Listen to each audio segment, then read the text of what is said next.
Hola, muy buenas tardes. Le damos la bienvenida a nuestro noticiero, donde informamos, reflexionamos y damos voz a las realidades que enfrentan muchas mujeres y la comunidad LGBT.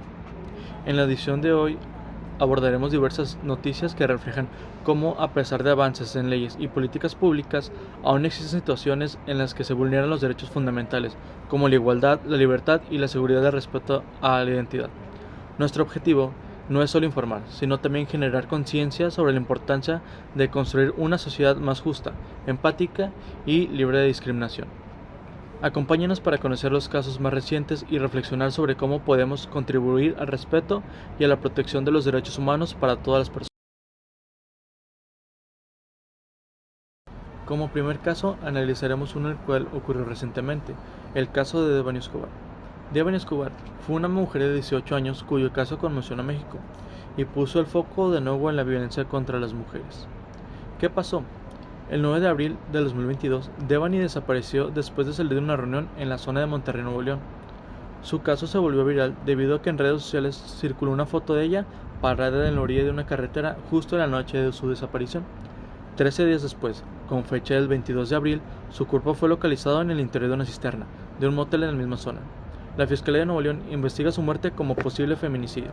Pero, ¿por qué esa es una violación contra los derechos? Principalmente porque toda persona tiene derecho a la vida, a la integridad y a recibir una investigación eficaz por parte del Estado cuando ocurre un delito.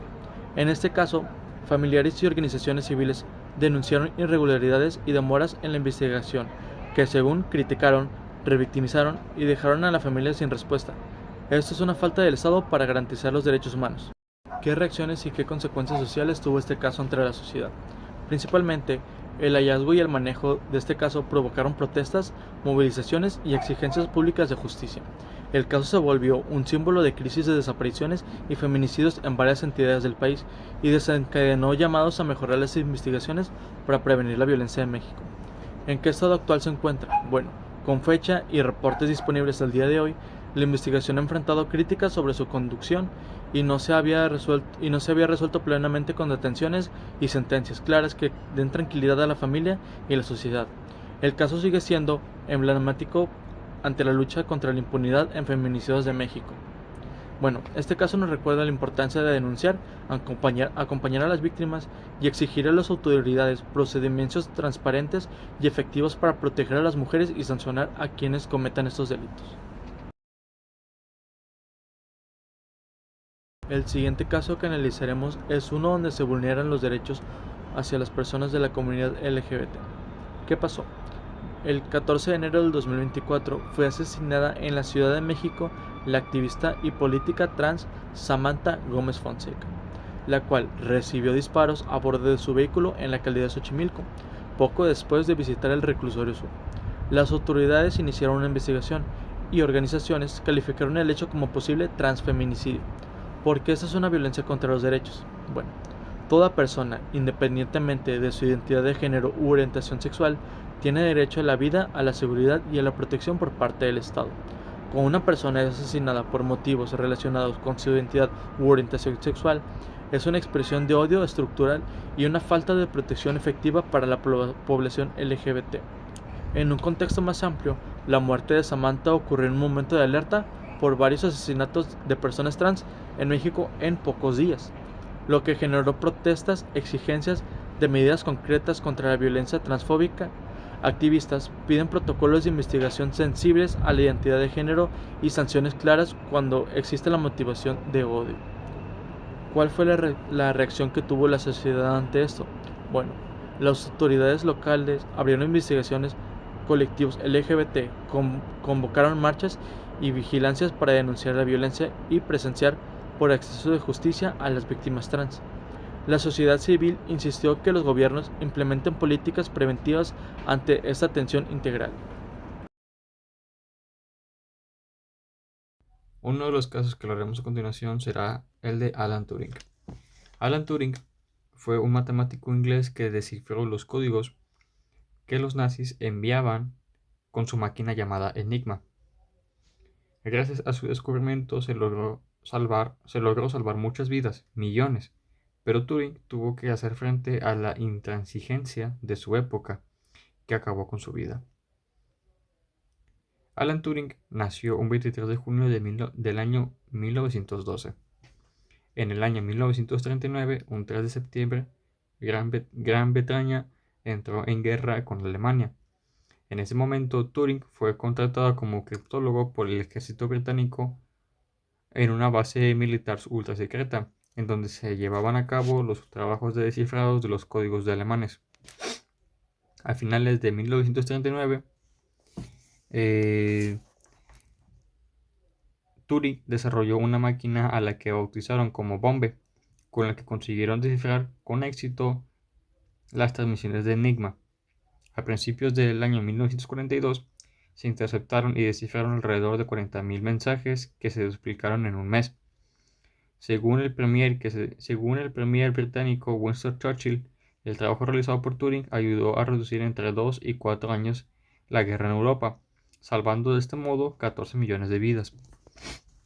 A pesar de que Turing fue elegido miembro de la Royal Society de Londres en marzo de 1951, de ser considerado el creador de la inteligencia artificial y uno de los primeros científicos en plantear la hipótesis de que el cerebro humano es en gran parte una máquina de computación, su vida estaba a punto de dar un terrible vuelco.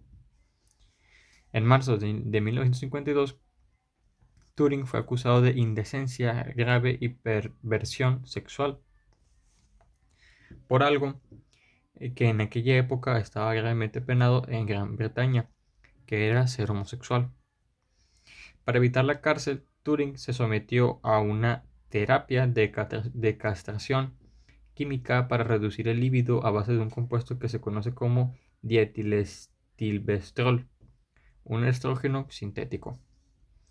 El 7 de junio de 1954 se descubrió el cuerpo sin vida de Alan Turing, junto a una manzana a medio comer cubierta de cianuro.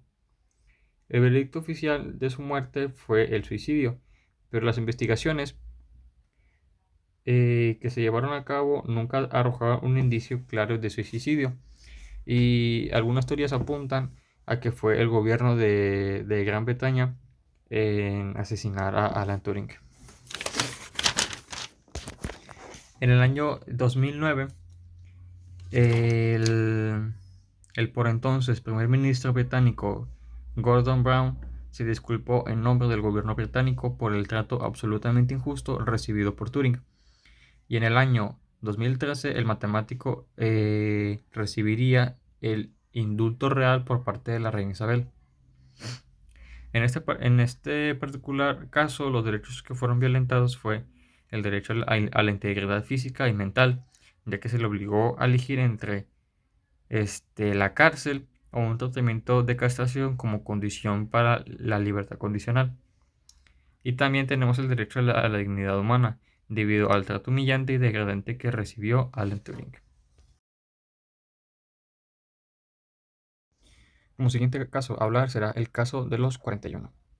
El caso de los 41 consta en que fue una fiesta que terminó en redada policial en 1901 y puso en agenda pública el tema de la homosexualidad. Sucedió en noviembre del recién nacido siglo XX, durante una dictadura, la del Porfirio Díaz. Vamos a hablar sobre una crónica que cuenta una persona llamada Alonso Hernández. La crónica dice así: la noche del 17 al 18 de noviembre de 1901, en la cuarta calle de La Paz, en Ciudad de México, sucedió un hecho sin igual. Un gendarme llegó a ver que en una de las casas estaban acudiendo hombres y mujeres de finos vestidos, de buenos trajes, y se pensaba que se trataba de una fiesta muy importante. Se acercó lo suficiente para ver que todos en realidad eran hombres, y la mitad de ellos iban vestidos de mujeres y la otra mitad iban vestidos de hombres. Le sorprendió mucho y fue a la comisaría más cercana a darle el aviso a la policía. Y la policía no tardó en llegar. A las 3 de la mañana del domingo 18 de noviembre de 1901, la policía interrumpe una reunión de homosexuales, algunos de ellos vestidos de mujer. De ellos, 22 visten masculinamente y 19 de travesti o de mujer. Este dato en sí es por parte más que nada de los chismes de los policías y no es un dato oficial o algo que se haya escrito como tal. Solamente son chismes.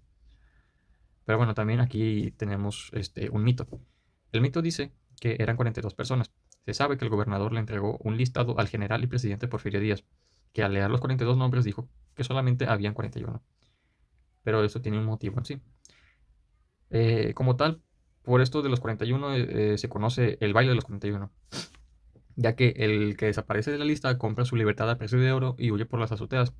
El que huye, ese es don Ignacio de la Torre, que está casado con la hija de Porfirio Díaz. Después vamos a hablar sobre los castigos que se implementaron en el caso de los 41. Fueron 19 de los 41 personas detenidas las enviadas a Yucatán para pagar con trabajos forzados a su crimen.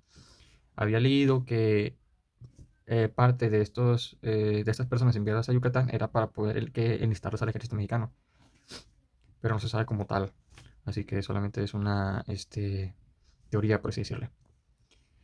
No solamente eso, que recibieron un castigo público, sino que también la prensa jugó un papel importante aquí, ya que convirtió en un escándalo el hecho, pese a que el gobierno de entonces trataba por ocultar todo el asunto, ya que tenía que ver, los involucrados tenían que ver con personas de la alta sociedad o personas que eran muy cercanas a Porfirio Díaz.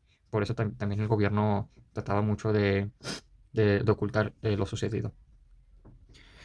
Vamos a hablar también de los derechos humanos que fueron, digamos, violados o digamos que los más reconocibles.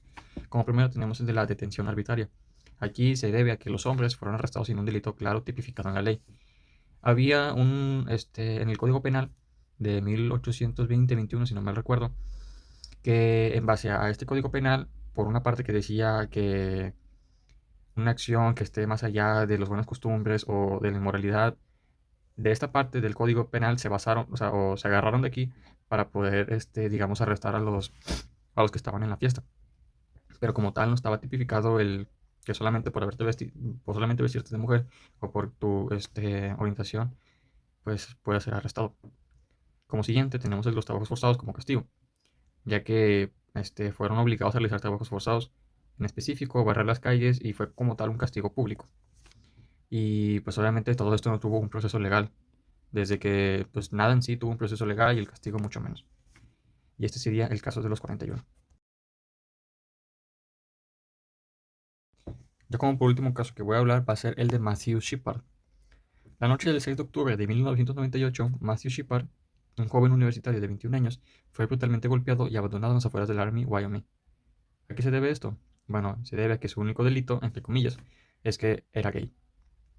Shepard nació en Casper, Wyoming, hijo mayor de una familia de clase media. Sus días transcurrían entre las clases de ciencias políticas y en pequeños trabajos para conseguir dinero extra.